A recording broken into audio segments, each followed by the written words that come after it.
کیا ہو گئے؟ رخصت ہو گئے. تو پوچھے اس مکڑی سے، اے مکڑی بتا تجھ سے کیا نسبت ہے؟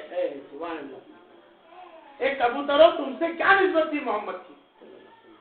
تم کو تو جنت کے اندر آنے کا بھی حکم نہیں ہے، نہ جنت میں ڈالنے کا بھی حکم نہیں ہے، نہ مکڑی تو جنت میں جائے گی نہ مکڑی تو جنت میں جانے والی ہے، کیونکہ جتنی بھی مخلوقات ہے آدم کو چھوڑ کر سب کے سب کو اللہ قیامت دن مٹا دے گا ہوا کی طرح. سب جناب مٹ جائیں گے، پتا بھی نہیں چلا کون سا جناور تھا ہمارے پاس، سب جناب دنیا کے مٹ جائیں گے. تو جناور کو پوچھتے ہیں تو علم عرفان سے بتاتا ہے جناور، کیا بتاتا ہے؟ علم عرفان سے کہ بھائی میں مکڑی کھڑی تھی، میں کبوتر کھڑا تھا، میرا کبوتر ہونا، میرے مکڑی ہونا، مجھے زندگی ملنا، اور سب سے بڑی مرتبہ یہ کہ اللہ کے رسول صلی اللہ علیہ وسلم کی امت میں مخلوقات گنانا. پہلے بھی مکڑیاں بہت ساری تھی، کبوتر بہت سارے تھے، لیکن ان کا مخلوق ہونا کچھ اور تھا، اور ہم امت محمدیہ میں مخلوق کچھ اور ہے. ہم امت محمدیہ مخلوقات ہے. یہ نہیں جانتے جو بشر ہونے کے بعد انسان کہ محمد کیا چیز ہے، محمد کیا ہے. یہ تو پوچھے جناب سے کیا ہے تو فرماتے یہی تو وہ ہے جس کے خاطر اللہ نے ہم کو مخلوق بنایا ہے. کسی کو کوئی جناب کا نام دیا تھا، کسی کو مکڑی کا نام دیا تھا، کسی کو کبوتر کا نام دیا، لیکن ہر کوئی اس سے کرتا رہا. نبی سے غار ہیرا کے اندر دوسرا دن گزرا، آپ نے دوسرے دن بھی جب رات کا وقت ابوبکر صدیق کا دیکھا، پھر آپ نے آپ کو سلایا صبح کی نماز کے بعد، آپ سو گئے، پھر کچھ دیر کے بعد زور میں اٹھے، زور کی نماز پڑھ کے بعد پھر نبی نے سویا. اس طرح لگاتار کم و بیش 3 دن تک. کتنے دن تک؟ 3 دن تک آپ 34 یا 14,000 کلومیٹر پہاڑ کے اوپر اب 3 دن تک رہے. 3 دن رہنے کے بعد جب سرکار باہر نکلتے ہیں، سرکار جب باہر نکلتے ہیں تو باہر نکلنے کے بعد صحابہ کی تعداد بڑھ جاتی ہے.